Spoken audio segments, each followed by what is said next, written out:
লঘুচাপের প্রভাব ও উজানের চাপে ভোলার নদ নদীর পানি বৃদ্ধি পেয়ে নিম্নাঞ্চল প্লাবিত হয়েছে। হাজারো মানুষ রয়েছে পানিবন্দী। আরো জানাতে সরাসরি যুক্ত হচ্ছেন সহকর্মী ছোটন সাহা। ছোটন, বন্যা পরিস্থিতি কেমন দেখতে পাচ্ছেন, বিস্তারিত জানাবেন।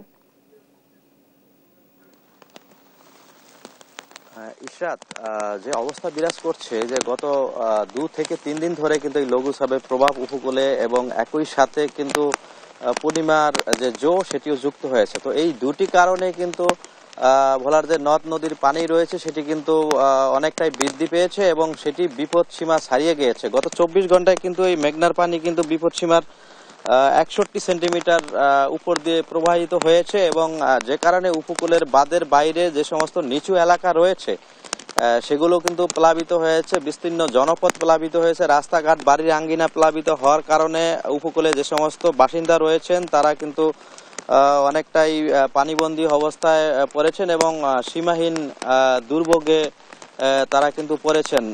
আবহাওয়া অধিদপ্তর থেকে বলা হয়েছে যে যে অবস্থা গত 24 ঘন্টায় কিন্তু 102 মিলিমিটার বৃষ্টিপাত হয়েছে, গতকালকে যেটি ছিল মাত্র 41 মিলিমিটার। অর্থাৎ এই যে লঘুচাপের প্রভাবে শুধু পানি বৃদ্ধি পেয়েছে এমনটি নয়, একই সাথে এই যে ভারী বর্ষণটিও কিন্তু হচ্ছে, যে কারণে বলা যায় নিচু এলাকা কিন্তু তলিয়ে গেছে এবং মানুষজন কিন্তু অনেকটা গৃহবন্দী অবস্থায় পড়েছে এবং মানুষজনের যে দুর্ভোগ সেটি কিন্তু ক্রমান্বয়ে বেড়েই চলছে। তো মানুষজন যেমনটি বলছিল যে তাদের বিকল্প যে বেড়িবাঁধ নির্মাণের ব্যাপারটি তারা বলছিল, কারণ নিচু এলাকা থাকার কারণে কিন্তু মানুষজনকে এই পানির দুর্ভোগ কিন্তু প্রতিনিয়ত পোহাতে হচ্ছিল। তো সে পরিপ্রেক্ষিতে পানি উন্নয়ন বোর্ড থেকে বলা হয়েছে যে যে সমস্ত এলাকায় বাঁধ নেই বা যে সমস্ত এলাকায় বাঁধ রয়েছে ওই সমস্ত নিচু এলাকায় তারা বিকল্প যে বেড়িবাঁধ নির্মাণের জন্য যে জরিপ কাজটি সেটি কিন্তু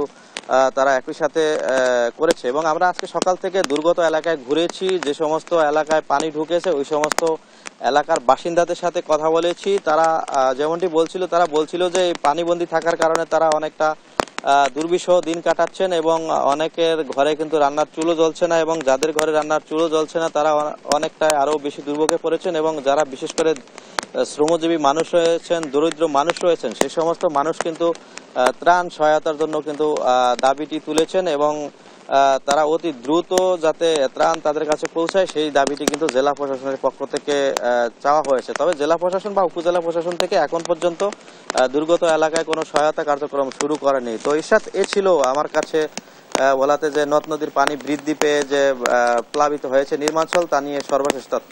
ইরশাদ, আপনাকে ধন্যবাদ। বন্যা পরিস্থিতির খবর জানাচ্ছিলেন সহকর্মী ছোটন সাহা।